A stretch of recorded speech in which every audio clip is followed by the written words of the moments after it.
think about my pops, bro, like, he tried his damnedest, you know what I'm saying, to like put me through man, he tried to do the best for me. But when he died, bro, I was so angry, dog. Like I was pissed off, dog. And I just had this talk with my mom, bro. Like, I was pissed because I was like, bro, you gonna leave me to take care of all this? Like, I'm only 24, dog. I got kids of my own. My mom's, I got a sister, dog. Like, I ain't even trying to have this moment with y'all, but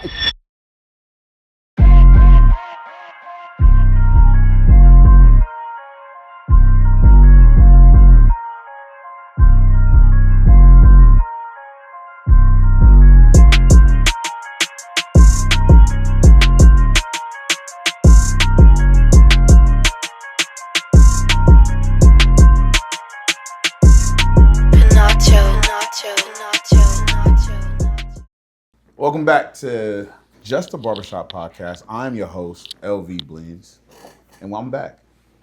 Appreciate y'all. Appreciate y'all. Appreciate Welcome y'all. back, Larry. He ready to pod, Larry. He ain't ready to pod. He ready to pod. Man, this episode is Then versus Now, Black Fatherhood and Parenting Across Generations. We were raised the right way, or were we just repeating what we survived? So we're gonna get into it a little later. But how y'all doing, fellas? I got Dre Rat to my left. Oh yeah. You got Dre Rat right here. I got my boy Big Germ. What up? And across the way, we got L Dog. Seangotem. Big L. Yo. Man, how y'all been? I appreciate the last episode. We good, man. Good to have you back, bro. Good to have you back, man. Definitely. Appreciate it. Man, y'all did some big things last week, man. Y'all went viral on IG. Y'all got some good content in. I tuned in. It was a little different for me, though. Not being a part of it, not being a part, having to watch from the side. It was like being on the sideline watching the game go. You know what I mean? Now he got the Mamba jersey on. He's ready to shoot from half court. He ready to have 84 today. Yeah, right. Man, y'all hate one better than Bam, huh? 84. Right. Yeah, 83, by the way. Anyway, let's talk about parenting in the late 80s, early 90s versus 2026, especially in the Black community. I want to talk about back then, parenting was different for all of us. Yeah. I want to know, what did it look, what's the biggest difference amongst us? Let's go one by one. What's the difference in like how you were raised versus me? Because we got a little bit of time between us. We kind of share the same space, but you're a little older, so I think we all came from different households. Yeah. How do y'all think it's a little different the way we were raised? That's a good question. I think the main difference for me is kids actually have an opinion these days. Back in the day, it was be seen, not heard. It didn't matter what you said because you was a kid. Stay in the child's place.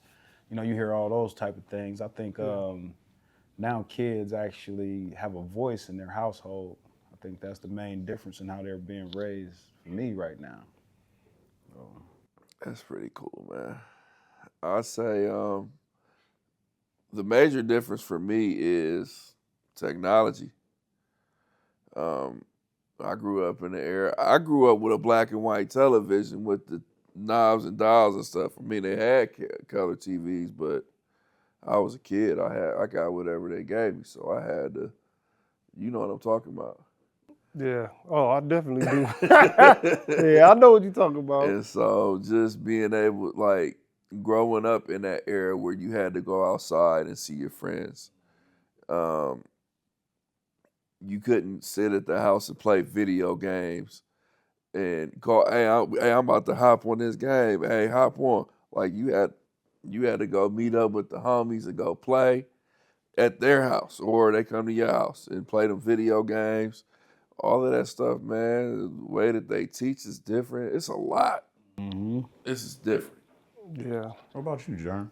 I would say just the way parenting changed a lot is like in this era is more of the gentle parenting, and back then it was pretty much the opposite. You got out of line, you got popped. Yeah. Period. Mm-hmm. It was like that, and then on top of that, it was more of a village raising the kids. It was more like, you outside acting up, the neighbors gonna see it, they gonna get involved. You know what I mean? Nobody said nothing if you got whooped. You could They- get whooped in they gonna a snatch you up. supermarket. Yeah. There ain't nobody gonna say nothing. You must have done something to get whooped. And I'm dragging your mind butt my to your business. parents. Yeah. And even in terms of school, we was getting paddles. Like legit, drug out the classroom, in the hallway, put your hands on the wall, and bow, bow, bow. Yeah. You gonna get that paddle. It was last year. So, those are I kind was of in like, that generation too. When we moved here to Columbus, they didn't believe that they were still paddling in Youngstown. At my Yeah. school, Mary Haddo, Mr. Evanowski was paddling people before I moved here. So that was a real thing. that was a thing. Yeah, no doubt about it. These kids nowadays don't even understand that stuff. Then when you go home, you get lit up again by your parents. I mean, for me, like, I grew up in the same type of like village type thing, but like I remember getting whoopings from like other family members, but not like neighbors.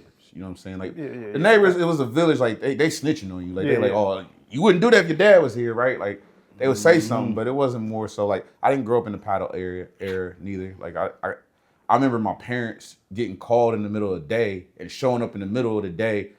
The principal or the guys council would leave the office. I get a whooping. My dad would be done, leave, and I'd send my butt back to class. So like, no, they wasn't doing no mandated reporting back then, like they're doing today. Like you said, the general parents and things is. If I have to say one thing that I've noticed with today versus us, a lot of people are in everybody's business, versus like negatively. Like everybody's looking to like tell on one another. Everybody thinks somebody's being abusive or all this stuff. Back in the day, if I saw my homeboy at church getting a switch in the back of the pew, like that was nothing to me. It was just like That was part of the culture. that's part of the culture. Yeah. But it's not the same no more. Everybody's like, you better not touch my kid, or they're being abused, or you got counselors and teachers in every school, mandated reporters, social workers talking about, little Johnny, are you eating at home? That's are it. You, are you getting enough sleep? Like That's it. They done implemented that type of stuff into the system, like children's services, social services. Once they got heavily involved in the school systems and stuff like that, that's where all that started to come from. Like, hey, which don't kill me, people. That is necessary because there are severe cases, right? Yeah, like, right to the extreme, right? But I think people are way too involved now, and I ain't mean to cut you off. Extreme.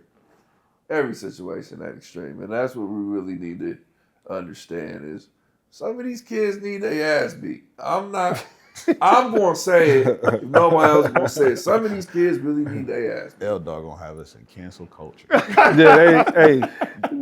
We all do not support advocate. these views here. You know what I mean? Hey, I don't know why y'all. Come on now. I get what you said. Like, I don't know. Like it's like the gentle parenting thing is cool, but it's not cool.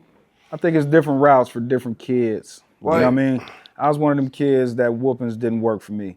If I knew I was gonna get a whooping, I'd go ahead go and to get the it anyway. extreme, come home and just take my whooping. You know what I mean?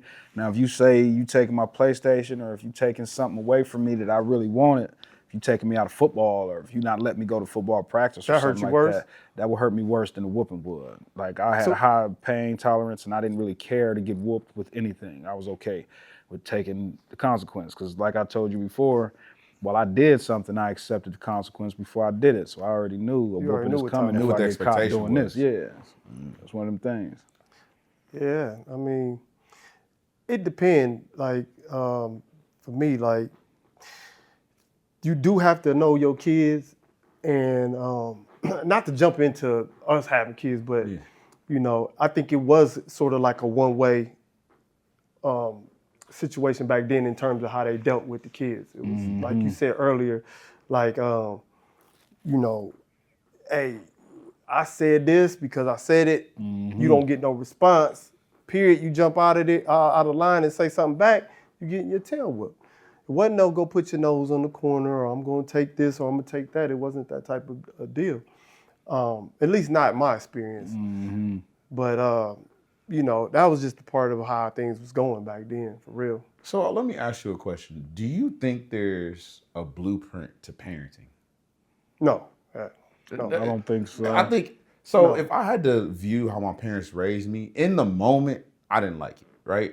But then I get a different perspective when I become a father, and it's like, that's why you did that. Now I see myself on the other side of the conversation. Like, I remember the same conversation when I was a kid, and now I'm the one delivering it. And now I understand why it was being told to me or why it was being harped on me. Right. So it's just like, I don't think there's no blueprint into parenting. I don't fault our parents for doing whatever they did to us.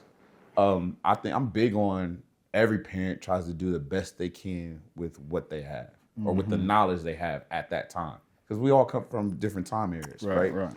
So I think that's leads into my next question. Did our parents back in the day lead with love or did they lead with fear?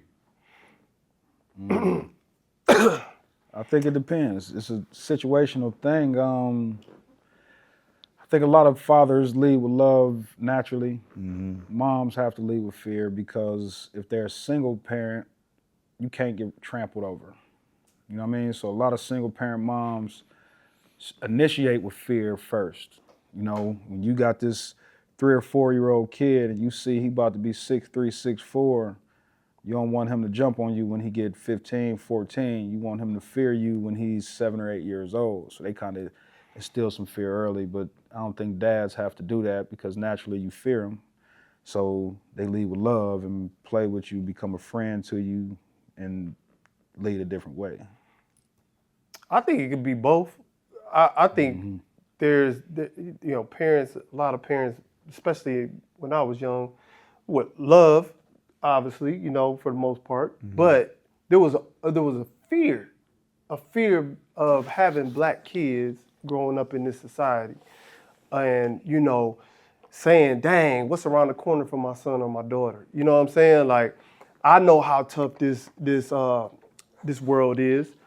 And I know that I have to build this child up to be resilient, to be able to face some of the harshest things out in this world in order to survive and get by. So the fear is, if I ain't stern enough with you, if I ain't toughening you up, if I ain't really getting after you to make you a tougher, more resilient, thicker skin having kid, then you might fall short or fall victim to what's out there.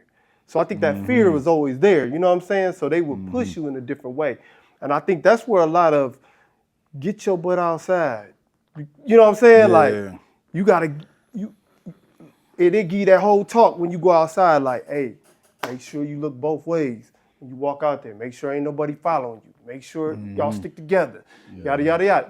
That's like, okay, I gotta get you out of this house. I gotta let you experience things, but also, I know that there's a wicked world out there. You got to have your head on the swivel. You know what I mean? And they also know, too, a lot of stuff came from, hey, you ain't working hard enough. Now I got to get on your neck, right? Yeah.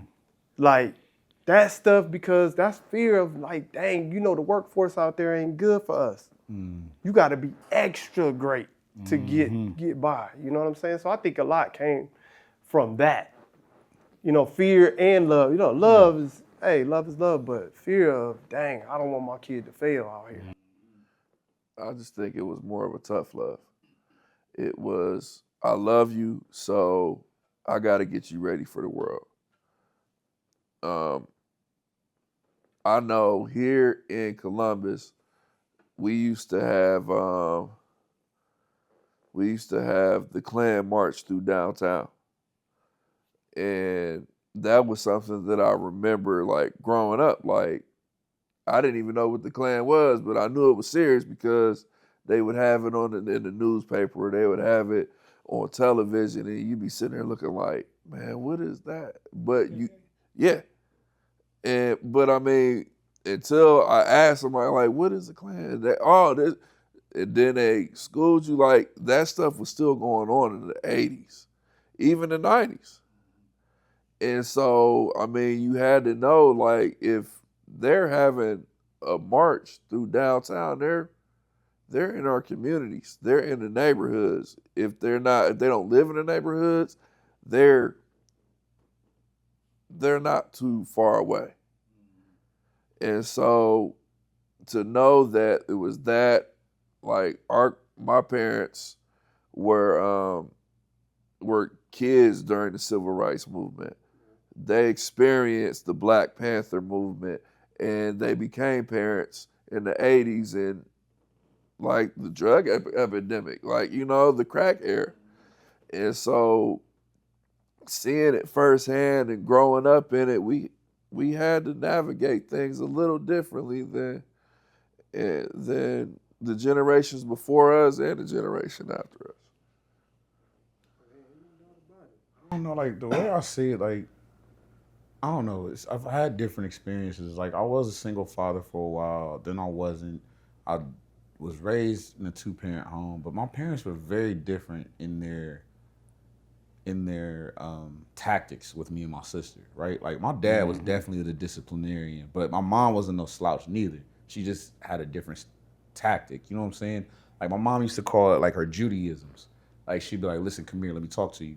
She would have like a real stern talk with you, but be like, I'll bust your ass though. Like I ain't got no problem busting your ass in front of these white people. Like I have no problem doing that. But my dad, on the other hand, it was like I'd get a whooping from my mom after something that I knew I needed a whooping for, and then he would come home pissed off about work and beat my ass too.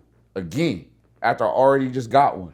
And it was just it was like, Feel like she couldn't have got you good enough. The way you were supposed to get done. It was just like, The bro, way you were supposed to get done.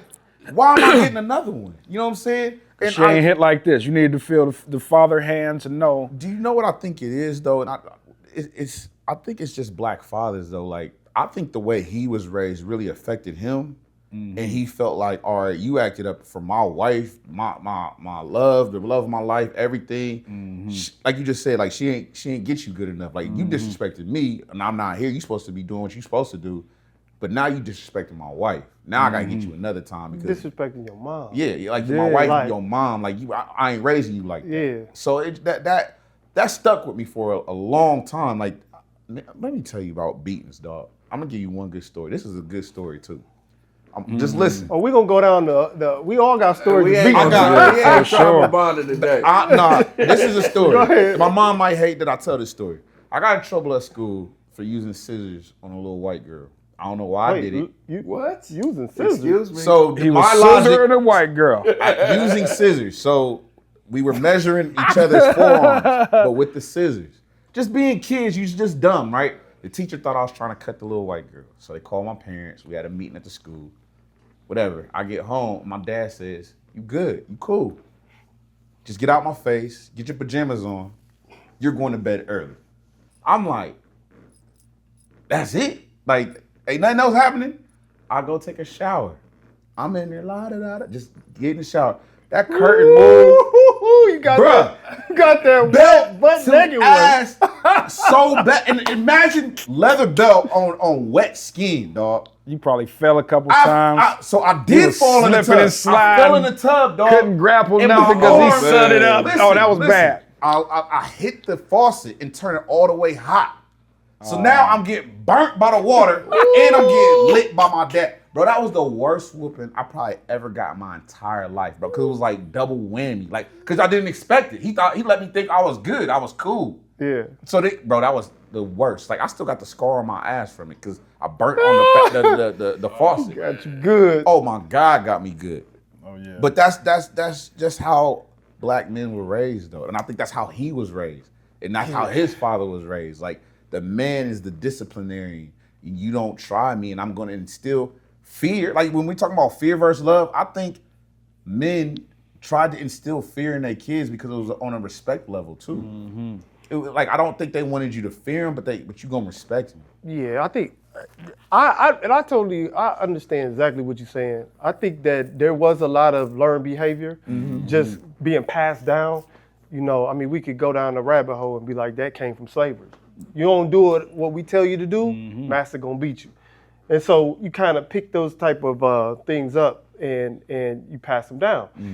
I don't know if it's really like all the way you gonna fear me, But the job of a man is to be the disciplinarian.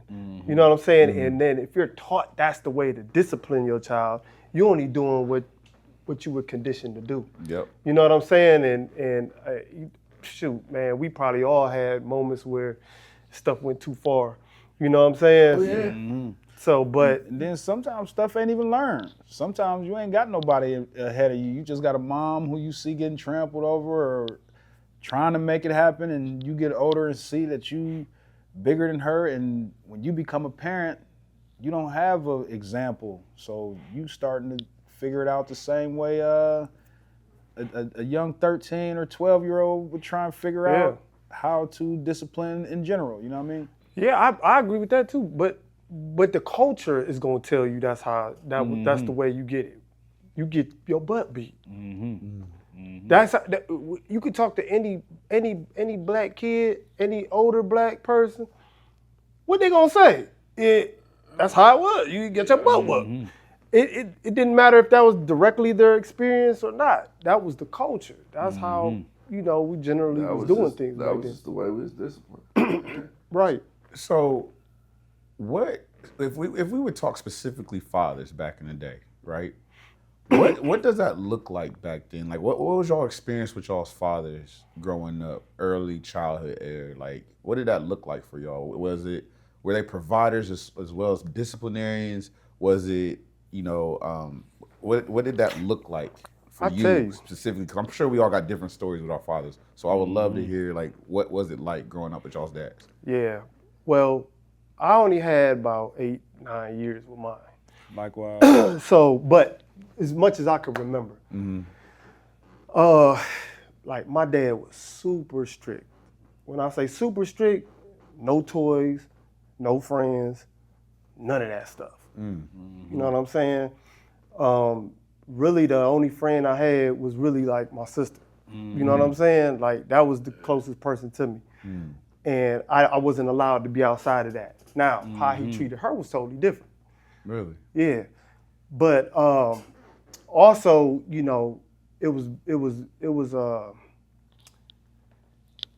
was a tough, in terms of like physical thing. Like he was a real, he was a pretty rough customer. You know what I'm saying, to deal with. And he had, I don't want to sugarcoat it, but he had his own traumas in his life. He went to Vietnam at 17. He was pretty much beat all the time when he was a kid, and lost a kid. You know what I'm saying? And so he had that. He was carrying that trauma, and I think I was the one that was catching it from. I was the one receiving what his trauma was. Yeah. And so he was aggressive. He was abusive with it. When you was talking about whoopings in the shower, bro, we had a dark, wet basement that he used to put me in hours before I get my butt whooped. Whoa. I go downstairs, take all your clothes off, and stand there and wait. Dang. And so I had to wait hours before he had come downstairs. Man. And then it'd be another hour of a beating or more. Jeez. And so what I was seeing was that I was seeing my mom coming home, having to fight my dad to get him off of me, to protect me. Right. You know what I'm saying? Like, then he would take it out on her. Then I would see the guns come out. Then I would hear the yelling, the screaming, the stuff flying all over the place. You know what I'm saying? And then later on, it's the reefer in the air. The card games. They laughing and joking again. Yeah. But I'm still like, what's going on? You know what I mean? Yeah. Like, this was like a normal thing. But I see that this is probably your norm. Like, Oh, it was 1,000% the norm. yeah. Even when I didn't do anything, it was still the norm. So, like, not to say that it was all bad. It was like things that were there that was like, all right, I can remember some good things. But those parts were the trauma, and which ended up impacting me and affecting me later on in life, right? When we moved away from my dad. You know what I'm saying? That's when everything that was going on impacted my life. So to say that, you know, it was super strict, it was abusive, it was always tension, it was a lot of hostility in the house. Like I said, you know, they smoking and doing their thing, and even he exposed me to a lot of violence outside of the house. To be honest with you, he wasn't playing. Yeah. You know, and so I saw that how he interacted with other people. He was a people person, but then don't you cross him though, because then he gonna really. Yeah. And I picked up on all that stuff, and so a lot of those things kind of, you know, had its effect on me. Man, I didn't even know that. That's crazy. Thanks for sharing, though. Yeah, for sure. That's what we doing. Dre, what about you, dog? What was you said you got kind of a similar story to Germ, like you only had your dad for a couple years? Yeah, my dad was in the streets, so I always tell my brothers and everybody else I ain't really get the same father that my brothers got, in the sense he had different stages of himself. That's because you're the youngest, right? I'm the youngest, Okay, right. okay. So my older brothers, they 4 years apart and 8 years older than me, so they got a different father than I did, you know what I mean? By the time I was around, you know, I'm an 80s baby, crack had came around, you know what I mean? I'm from Youngstown, so my neighborhood was a little different. So, and I was one of them type kids, I didn't listen to rules. So I was out the house on my tricycle gone, bicycle gone, and so I got a little scooter gone, whatever I had. If I'm on foot, I'm all the way out the neighborhood walking somewhere. You know, somebody got to tell my mom I'm out at Hills or something like that. You know what I mean? Like, that's a department store. Y'all probably don't know nothing about Hills. I know Hills. You know, what I mean? You know about Hills? Yeah. So, you know what I mean? Something like that. But my dad wasn't really the disciplinarian. He was really like my best friend. So I kind of came up under him thinking that the streets was a cool thing. You know what I mean? Like, not really realizing it was a bad part of it until he actually went to jail. And that was when things changed, you know what I mean? Like, that was a difference in my upbringing, because we had moved from the east side to the south side, from south side to Columbus, basically. You know what I mean? So when I came here, it was a total difference. You know what I mean? My dad was all the way in the streets, you know what I mean, after he had got out of jail type situation, and we had came here, fast forward years after, I got a stepfather now. And shout out to Wendell, I wasn't the greatest son to him, you know what I mean? I wasn't going, I was kind of like, Resistant to I it. was very resistant, I was fighting him, all kind of stuff. I was a hellion back then, you know what I mean? Like, especially to him trying to discipline me, you know what I mean? Like, as an adult now, I'd have been a step parent to a couple kids. I didn't realize how hard it is to actually raise somebody else's child when they still have a perspective and the mom has a different perspective and you don't have too much to say or whatever the case may be. I commend him for trying, you know what I mean? Because I might have threw the towel in a long time ago if I was him, you know what I mean? After the first fight, after he realized, oh, you smelling yourself, you in my house and putting hands on me or whatever the case may be, it might be a situation where you got to get up out the crib, you know what I mean? But that was how I was when I was young, and I really wasn't the best child to him, you know what I mean? So as a disciplinarian, I was getting hands put on me, you know what I mean? Like, not really whoopings and all that type stuff. When I became a decent size, because I wasn't no regular size kid, you know what I mean? I was a grown man size at 10, 11 years old, you know what I mean? At 12, I was already 150 pounds or more type situation. So, and I had a lot of strength, but you know, that was one of them things where I did what I wanted to and dealt with consequences afterwards type of situation. So that's what it was, kind of. Damn. You know what I mean? Yeah. What about you, El? Man, I was fortunate enough to have my father for a while. He was everything. He was everything. He was disciplinary. I learned a lot of life lessons just watching my dad and watching him. My dad is like 22 years older than me, and so he was still a young parent. He was still young, and I got to watch a lot of life lessons coming up, especially during the 80s. The way that he fell out with his friends, like I got a really good understanding of what a friend was. My father showed me, he showed me some tough love, and I didn't understand it at the time. It was just like too young to understand, you know. But I learned so much from him, man.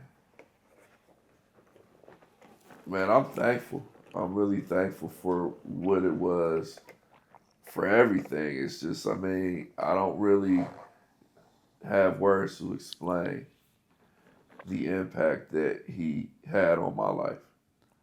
That's what I was trying to get to with y'all. Like, listening to y'all stories, man, we just think about like fathers and like how much they impact us, right? Like, be it good or bad, indifferent, however you feel about it.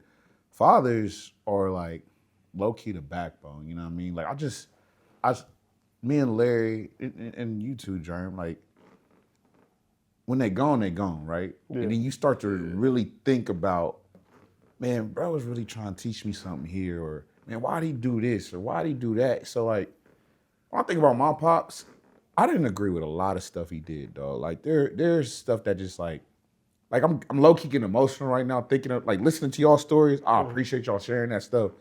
It just makes me appreciate who my pops was back then. You feel me? So like, when I think about my pops, bro, like he tried his damnedest. You know what I'm saying? To like put me through. He tried to do the best for me. But when he died, bro, I was so angry, dog. Like I was pissed off, dog. And I just had this talk with my mom, bro. Like, I was pissed because I was like, bro, you gonna leave me to take care of all this? Like, I'm only 24, dog. I got kids of my own.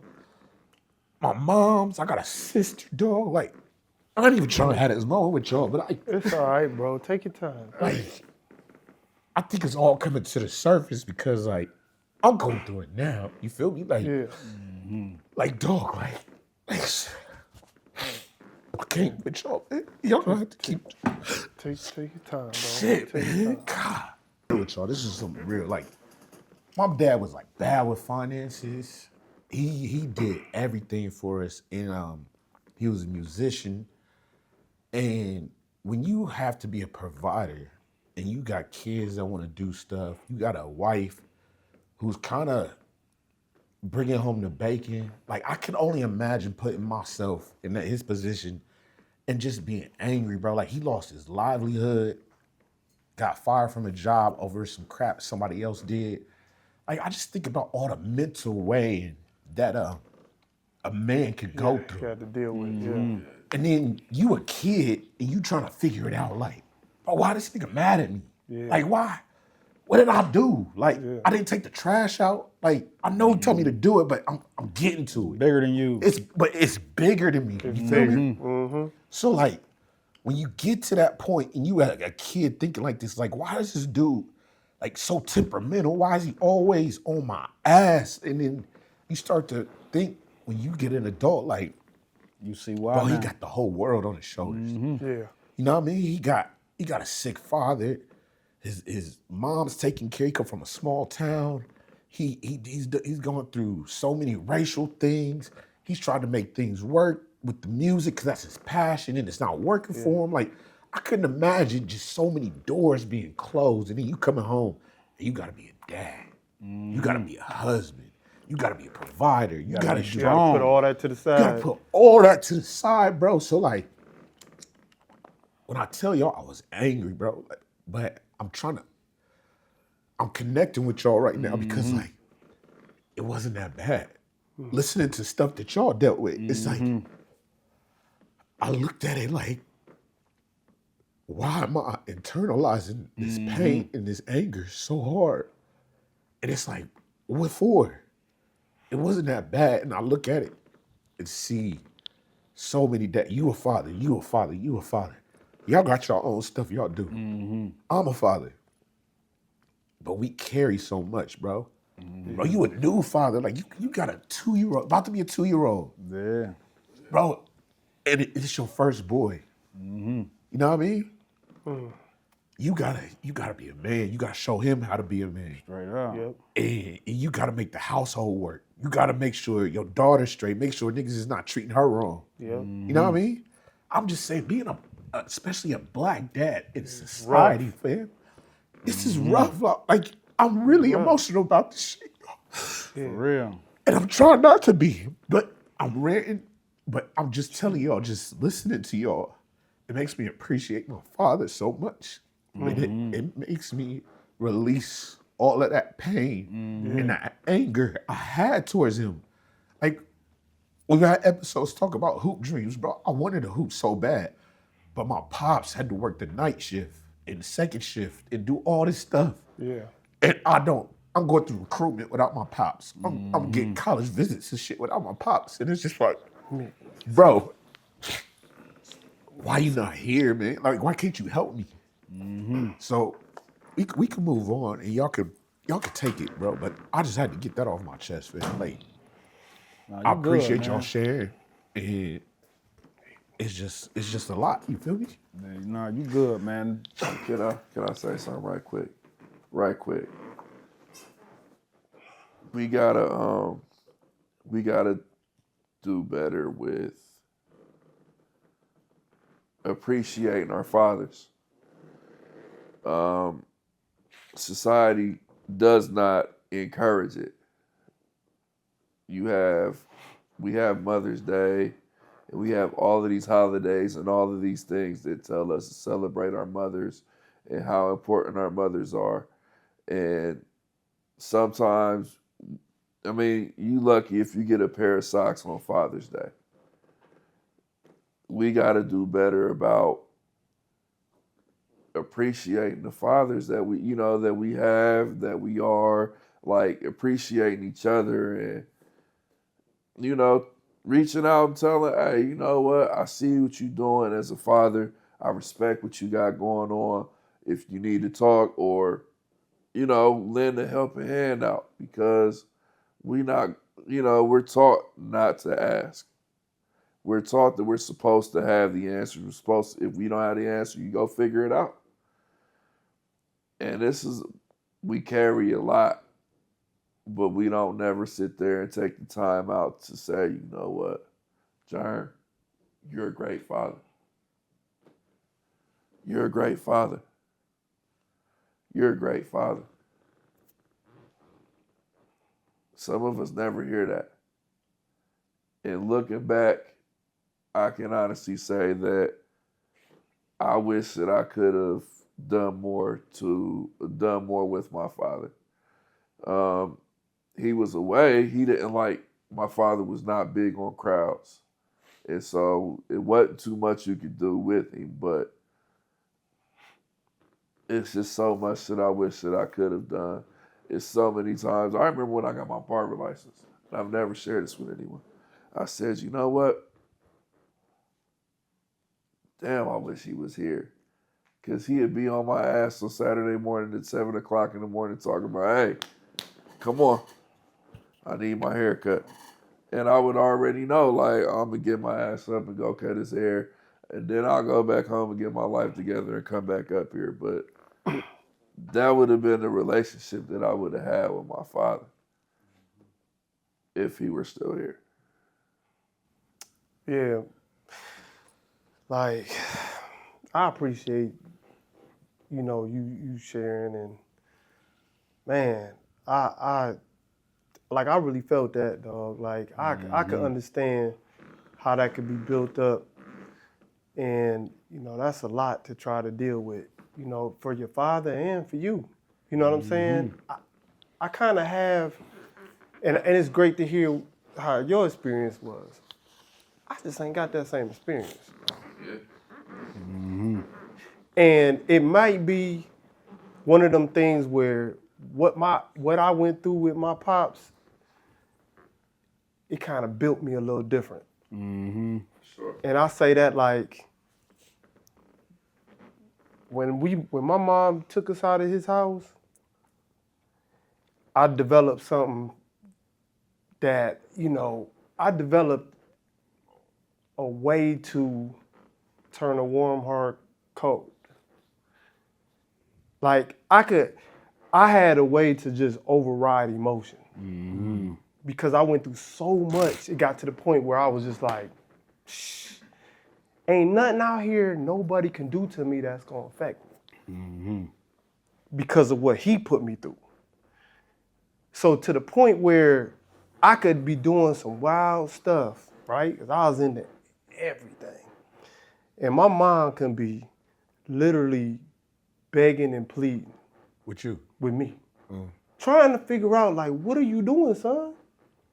Like, she had no clue. She couldn't force me to chill out. There was nothing she could do. So I would actually feel it though. Like, I would feel her emotion. Like, I'd be like, dang, my mom's heart broke because of what I'm doing. Mm-hmm. I'm talking about 11 years old, selling drugs, getting into stuff. Because she had to work 2 jobs. But I would look at her and feel her emotions and understand exactly where she's coming from. And then when it's all building up, I'll just override it. Boom. Mm-hmm. I don't care what you feel. I'm out. And that, looking at it now, I understand where it came from. You know what I'm saying? And it was like, so when I look at my pops, I'll be like, dude, the stuff you did to my mom, the stuff you did to me, it's sad because it supersedes the good moments that we had. You know what I'm saying? And Right. the bad ones is the ones that always seem to be the ones I can always visualize and relive. But those traumas I dealt with him was the stuff that had my life spiral out of control. Right.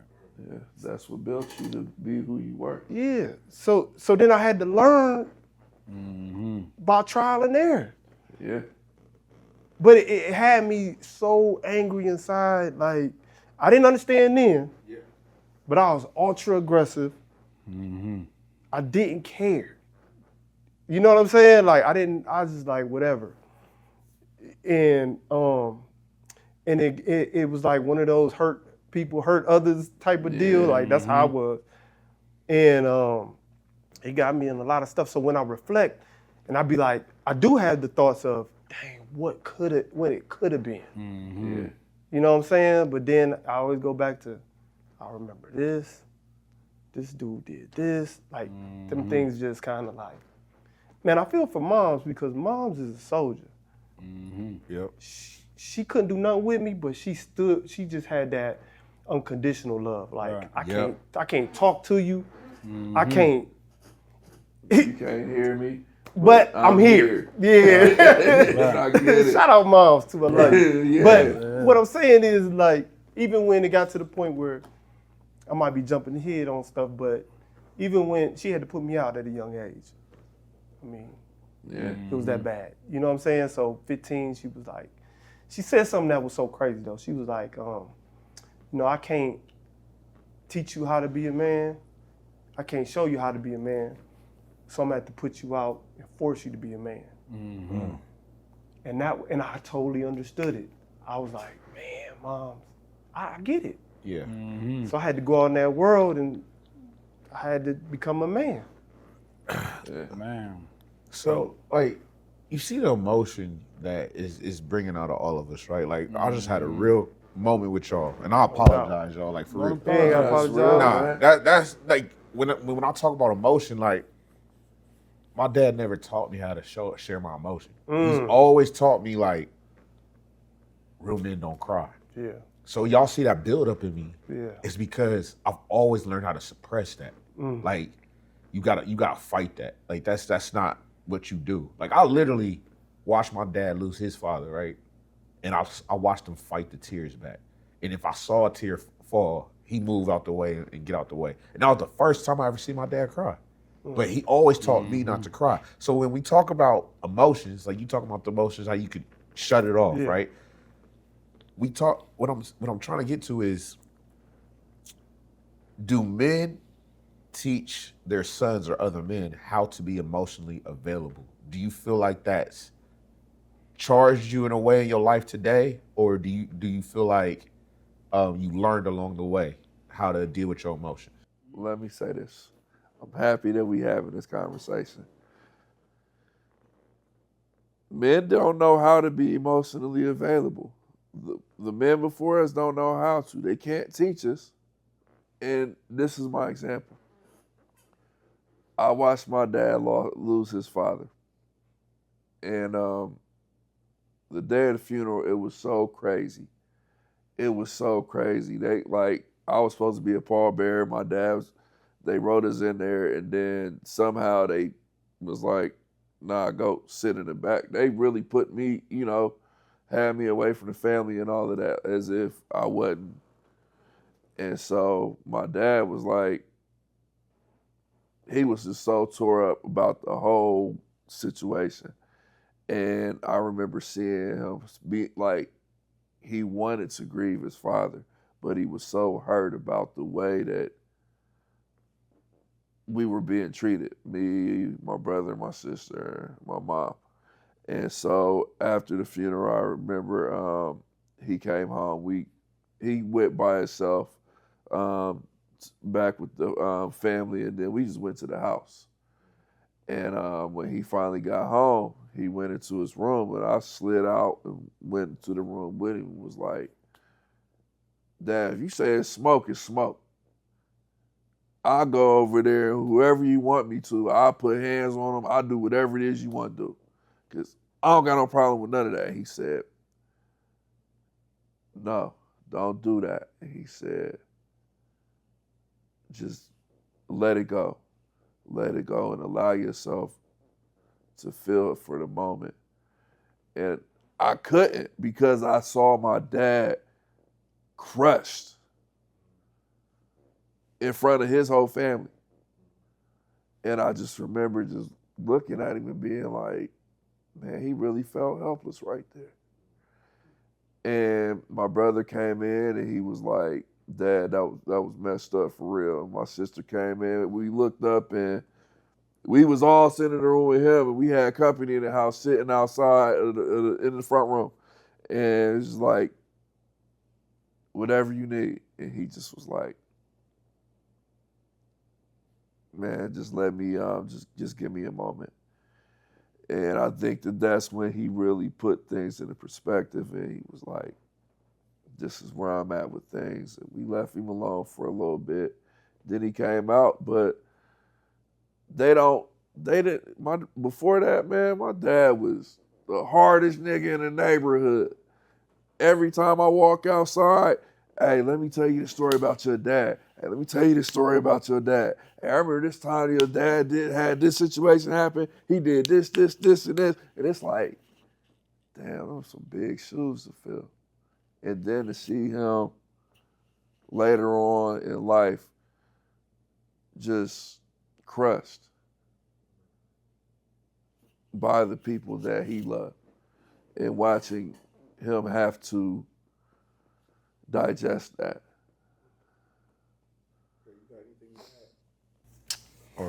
I just wanted to say I don't got too many bad memories with my dad, even though it seemed like I only had a short stint with him. We got a great relationship, and when I'm with any of that side of the family, it ain't nothing but good times.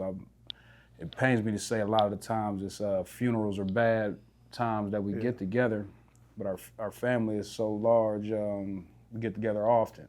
I'll just say that. But shout out to all my living uncles. Shout out to my dad, Chuck. Shout out to my mom. She was a great mom. You know what I mean? I was raised with the utmost love and support. You know what I mean? She the greatest support in the world. So shout out Ross, shout out my brother, shout out everybody in the fam, but shout out my dad and my mom for sure. All right, well, let's fast forward to today, man. do y'all feel like parents today are in their soft era now? Are we raising soft kids, or are we the soft parents? I'm gonna jump out there and say I'm a soft parent. I'm a very soft parent. You know, I learned from my parents. I learned from the parents I seen. My daughter ain't never got a whooping from me. You know what I mean? I barely try to raise my voice. I will raise my voice, but I try not to. You know what I mean? So that's pretty soft in terms of where I come from. You know what I mean? But I think I'm a softer parent, and I'm one of the harder parents out there that I see in the group and realm of my daughter, but I don't know too many hard parents right now, realistically. Children's Services is around. And that is a fact. Yeah, I think it is. We sat here, we shared some of our upbringing with our fathers, and I think some of that stuff throughout time, like go back to saying we did disagree with some of the things, right? And we felt a lot of pain, and we went through a lot of things in life, some of us, right? And I think a lot of people, they overcompensate with it, right? They'll just go, all right, I went through hell with my dad, so now I'm gonna be more cool with my kid. You know what I'm saying? And you know, get into that whole friendship instead of parenting, you know, and that could, it proves to be detrimental a lot of times. So I would say, yeah, it's a softer way of parenting. They got the whole gentle parenting and, you know, and all that going on right now. So yeah, I would say that parents are softer now. Yeah, definitely. So, is it like you said before? Is it that kids got too much freedom? Are we allowing them to experience too much or have too many opinions? I wouldn't say too much or too many or too much freedom. It's all about case to case. I always go back to my daughter. My daughter just turned 17. She got a lot of freedom, but she's earned the freedom. She deserves the freedom, and she's respectable, and she's got a lot of responsibility. She holds a lot of weight, so I think she can juggle a lot. So I give her the freedom that she can handle until I find out she can't handle the freedom. But, you know, back in the day, I'd imagine my mom gave me as much rope as she can give me before I hung myself with it. You know what I mean? So that's what I kind of did with my daughter. She didn't take advantage of it, so I gave her more and more and more until she got a lot of freedom to the outside world. But to me, it's kind of a controlled rope, I guess you could say. But a lot of people would say she got a lot of freedom. I don't know. I would say freedom. Like I would say for us is more of structure and discipline. That's where I'm at with it. Freedom is earned to his point. I think they need that. But 17, you know, that's you're away from being legally grown. At that point, you know, hopefully they doing the right things. But a lot of these kids, I think they're allowed to get the same type of freedom a 17-year-old that earned it. They think they should deserve that at 13. Yeah.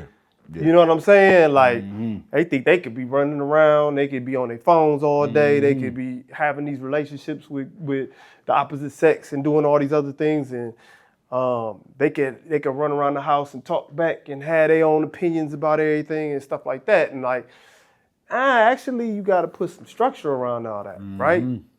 You got to be able to say, hey, man, you know, in order to do this, you have to do these things, you know, and just because you my son or you my daughter or something like that, it doesn't come free just because of that. Like these things you got to work for. Right. So have we created entitlement in our kids though? Like, Yeah. Yeah. That's what come with it. Oh yeah. That's what like I feel like with my kids, I don't feel like I'm negotiating with them. I just I look at them like the ball's on you. Like you feel entitled. Like The audacity of your like the ass. audacity. Like, I can't believe what just came out your mouth. You know what I mean? Like what? Like If I would have said or asked for that, Yeah. You know why? And though, they said bro? with a straight face. just say it with a straight face. Like I'm gonna give you an example. Like I grew up on, my mom could cook, but we had struggle meals, and I don't know if my struggle meals is y'all struggle meals. I grew up in Penny Land. You know what I mean? So whatever. So like when Everybody had struggle meals. Yeah, What so was like- a struggle meal? When so my dad would make a yeah. break, with the ramen noodles. Hold on, you said Hold your up, dad a made a break is a break? struggle. What? That's a struggle meal Hold on, right what there. did- what did Yeah, the I don't break know where is? you All at. right, I'm about to tell you what the That's my a dad. prison. That's a prison break. Crazy. I want to know how his dad made a break. I'm gonna though. tell you. I want to know if it's a real might break. be different Jerm. from y'all break. So my dad would take the kibasi sausage, cut them up. Woo, pause. Go ahead. He would cut them up. He'd get the ramen noodles, fried egg, cut that up, mix it all together. You might add like some garnishments on top, put the packet on top, add some hot sauce, and that would be a meal for He us. was making real ramen though. That was real ramen. I mean, yeah, but like he called it a break. Like Right. there was Did he times, put chips in it, crunched up chips? so he didn't do Mayo? that. no, that wasn't no Oh, real that break. ain't no Yeah, real break. Yeah, no, Oh, man, so come I'm on, saying, beef jerky in it. That was a suburban break. That wasn't even. but When you that said was like- kibasi, I said, "Oh, that's real sausage." Yeah, real Right. sausage. I thought you was about to put the beef jerky. There was one time. cut There it was up. one time he did use spam, and I wasn't. Oh, that's a team of nasty spam. work, That's nasty dude. work. I hated spam. I hated spam. Golly. But it was just like his way of being like, this is all we got. Like, this is what we. So but I'm gonna spruce it up. So a break normally consists of some type of a soup. Then you got to have something with cheese. So they binder. normally have, they have some type of a cheese, but they Okay. don't have real cheese. me, so school they me. use I'll cheeses cheese. or some type of a cheese puff or something, and they crust that up, and that creates the cheese sauce that they have. that's You know what I mean? crazy. And then they Yeah. put. You ain't never had a break before, for real? I just told you what my mean, version but, of a break like, was. When you said that, I said, "Oh, Vic did have a break Let me- before. let me- Vic is eating breaks." Come on, we all got that one friend that when they came home, hey, I'm about to make a break. Hey, shout out to Dre Bones, man. He got a real life restaurant where he's making breaks in Youngstown. You know what I mean? That's He crazy. got I breaks. know he did some time. Yeah, he did some Okay, time. there you go. But I'm talking about He he got got gourmet real breaks. break. And Jeremy, if I show you, he got gourmet breaks. That's actually And it's interesting idea. I ain't had them, but it's people who travel all around to have his to have breaks, like because they did time with him. You know what I mean? So when they get out, I got to get one of Dre Bones' breaks. You know what I mean? And people who didn't do time with him, people who just see his breaks online and come travel and get a break from him. wild That's a work. real thing, though. Yeah. So, I know we cooking right now, but we gotta kind of wrap this up. Yeah. Right? I wanna end, not end. I wanna lead with one question, into maybe one more thing. But would you raise our kids the way we were raised? Like, if you had to start all over with your kids, starting from your oldest don't all want the them way to down to follow your mine. youngest, would you raise your children the way you were raised? They wouldn't make it. They wouldn't make it. My son probably would make it because he gangster with it right now. The way he just be moving around, he do all kind of crazy would stuff not right make now. it. I think he would be an old school kid. He'd get in the dirt and roll around, all that type of stuff. Yeah. My daughter probably wouldn't have made it at the. I wouldn't do that. I wouldn't do that to mine. No, I can't no even think way. about it. I couldn't think about her being in even. situations I was in because it wouldn't be a situation she would flourish in. Larry, could you raise yours the way you were raised? If you had to start over. No, I couldn't do it. They wouldn't make it. I just had this conversation with my sister yesterday. They wouldn't make it. They would not make it.